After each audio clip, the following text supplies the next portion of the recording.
कई बच्चे और बड़े ऐसे होते हैं जिनको कि बार बार सांस फूलती है, सांस की दिक्कत है, अस्थमा है, दमा की शिकायत है। तो ये सर्दी के मौसम में सबसे ज्यादा और बढ़ जाती है। ऐसे व्यक्तियों को कई तरह की समस्याओं का सामना करना पड़ता है।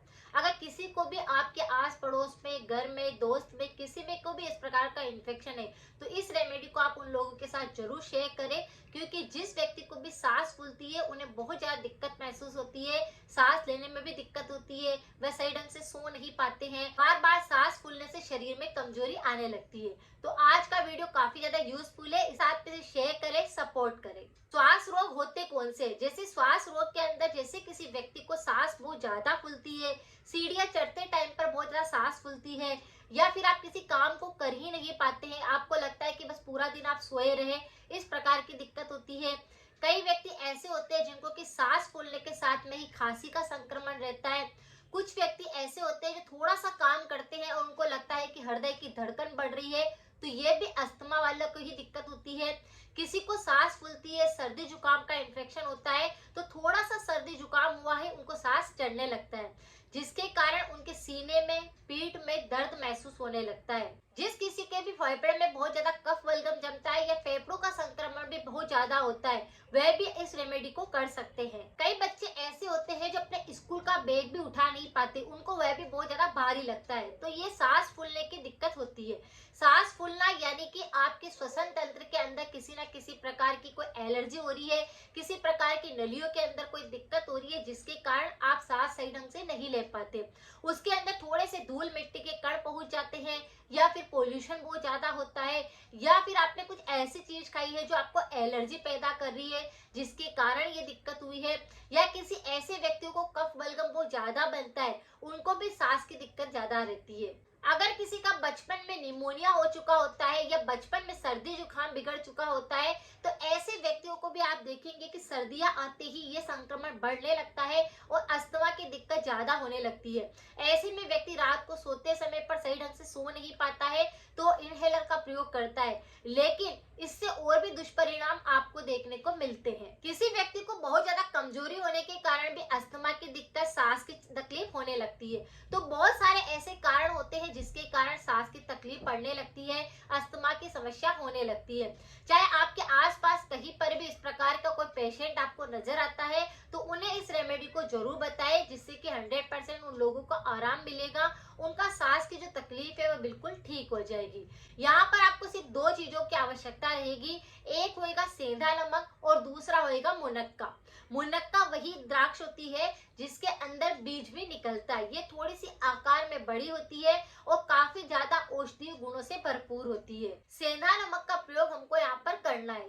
सेंधा नमक लेना है, उसे तवे पर डाल करके आपको बिल्कुल कम कम आंच पर उसे सेक लेना है, उसे भून लेना है, यानी कम आंच पर ही उसे हल्के हल्के हाथ से आपको पलटते रहना है और नमक को भून लेना है, और फिर उसे और अच्छे से पाउडर बना लेना है। सेंधा नमक आपका थोड़ा सा भी मोटा मोटा रहा तो वो थोड़ा सा उसको और बारीक करने के लिए हम पहले उसको भूनेंगे, फिर उसके बाद में उसका और पाउडर बनाएंगे। चाहे आप सेंधा नमक पूरा पाउडर ही सेक रहे हैं, फिर भी आप उसको एक बार और पीस लीजिए, ताकि वह पूरी तरह से बिल्कुल बारीक महीन पाउडर बन जाए, और फिर उसको भर करके ठंडा करके थोड़ी सी देर रख दीजिए। यानी हमें इस नमक की आवश्यकता रहेगी। अब जो आपने यहाँ पर मुनक्का जो द्राक्ष ली है बड़ी वाली, उसको पहले साफ कर लीजिए, धो लीजिए, अच्छे से पूछ लीजिए, उसके अंदर जो बीज है उनको निकाल दीजिए। उस भुने हुए नमक को, जिसका आपने पाउडर बनाया, जिसके आपने भस्म तैयार कर ली है, उसे उसके अंदर अच्छे से भर देना है, और फिर मुनक्का को अच्छे से दबा करके उसकी एक गोली बना लेनी है। इस तरह से 4 मुनक्का अगर कोई बड़े व्यक्ति है तो उसको बना करके उन्हें आप अच्छे से चबा चबा कर खा लीजिए, सुबह सुबह खाली पेट। और अगर किसी बच्चे को इस प्रकार की दिक्कत है, छोटा बच्चा है तो आप एक गोली दे दीजिए, और अगर बड़ा बच्चा है तो 2 गोली दे दीजिए। आप देखेंगे कि 3 से 4 दिन तक इस उपाय को करने के बाद में आपकी सांस की जितनी भी तकलीफें हैं वह बिल्कुल सही होने लग जाएगी, वह भी बिल्कुल नेचुरल तरीके से। तो हम भस्म तैयार करते हैं, यह हमारे शरीर के लिए, हमारे रोगों को खत्म करने के लिए, सर्दी जुकाम को ठीक करने के लिए बहुत ही ज्यादा रामबाण का काम करती है। आपको क्या करना है, इसी भस्म को बनाकर एक कांच के डिब्बी में भरकर रख देना है। जिस किसी को भी सांस की तकलीफ होती है, बस मुनक्का लीजिए, उसके अंदर अच्छे से उसे भर दीजिए और उसे खिलाना शुरू कर दीजिए। जड़ से पूरी तरह से अस्थमा गायब हो जाएगा, छूमंतर हो जाएगा और आपको कोई सी भी दवा लेने की आवश्यकता नहीं रहेगी, इनहेलर की आवश्यकता नहीं रहेगी। सांस की तकलीफ बिल्कुल ठीक हो जाएगी। सांस की तकलीफ में मैंने आपको बताया कि अस्थमा है, दमा है, सांस फूलती है, हार्ट से संबंधित दिक्कत हो रही है, आपके फेफड़े काफी ज्यादा कमजोर हो चुके हैं, उनके अंदर कफ बलगम जम चुका है, बार बार आपको सर्दी जुकाम होता है, एलर्जी होती है, साइनस की दिक्कत है, आपको बार बार जैसे कि नजला जुकाम रहता है जिसके कारण पानी टपकता रहता है नाक से और बार बार छींकें चलती है। ये सभी चीजों के अंदर आपकी ये उपाय काम करेगा। अगर आपका पुराने से पुराना अस्थमा भी है तो वह जड़ से साफ होने लग जाएगा। और जिन लोगों को सीने में और पीछे पीठ में बहुत तेज दर्द महसूस होता है वह भी इससे बिल्कुल सही होएगा। यह आपकी रोग प्रतिरोधक क्षमता को बढ़ाएगा, पाचन तंत्र को मजबूत करेगा, एलर्जी से आपका बचाव करेगा, आपके शरीर में ऊर्जा लेवल को बढ़ाएगा, आपके सारे पोषक तत्वों की कमी को दूर करेगा और जितनी भी आपके कफ बलगम की समस्या है उसको ये पूरी तरह से सही कर देगा। जिस किसी व्यक्ति को खांसी के साथ बलगम भी गिरता है वह भी इस उपाय को कर सकते हैं।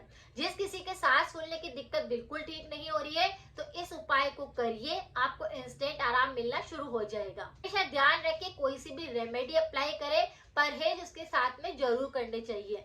जैसे किसी को बार बार सर्दी जुकाम है, साइनस की दिक्कतें या श्वसन तंत्र संबंधी समस्याएं रहती है, ऐसे व्यक्तियों को ठंडी चीजें बिल्कुल नहीं खानी है, कोल्ड ड्रिंक का सेवन बिल्कुल नहीं करना है, अचार का सेवन बिल्कुल नहीं करना है क्योंकि ये रोग प्रतिरोधक क्षमता को कमजोर कर देता है। और हो सके तब तक पैकेट वाले आइटम और इन सब चीजों को भी, तला हुआ इन सब चीजों को भी नहीं खाना है। और गर्म पानी लेना है, गर्म सूप लेना है, गर्म दलिया लेना है, ये आपके शरीर में एनर्जी लेवल को बढ़ाते हैं, रोग प्रतिरोधक क्षमता मजबूत करते हैं, जिसकी वजह से कोई सी भी एलर्जी आपको जल्दी से नहीं होती। तो ये कुछ परहेज किए, कुछ सावधानी रखी तो ये रेमेडी आपकी पुराने से पुराने दमा की दिक्कत को बिल्कुल ठीक कर देगी।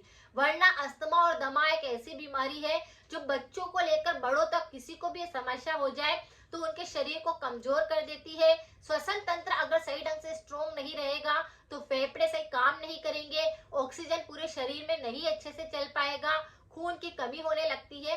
तो आपको समझना है कि इस बीमारी को जड़ से ठीक करना है तो इस उपाय को इंस्टेंट करना शुरू करें। 4 से 5 दिन में ही आपको अच्छा रिजल्ट मिलना शुरू हो जाएगा। तो इस उपाय को आप करिए। किसी को भी गले संबंधित काफी सारे रोग होते हैं तो इस पर मेरे काफी सारे वीडियो है, प्लेलिस्ट को मैं कमेंट में पिन कर दूंगी ताकि आप उसे अच्छे से देखें, लोगों के साथ शेयर करें। अगर जानकारी थोड़ी सी भी यूजफुल रही है तो लाइक करें और शेयर करें, सपोर्ट करें। मिलते हैं फिर नेक्स्ट जानकारी के साथ में। Thank you so much.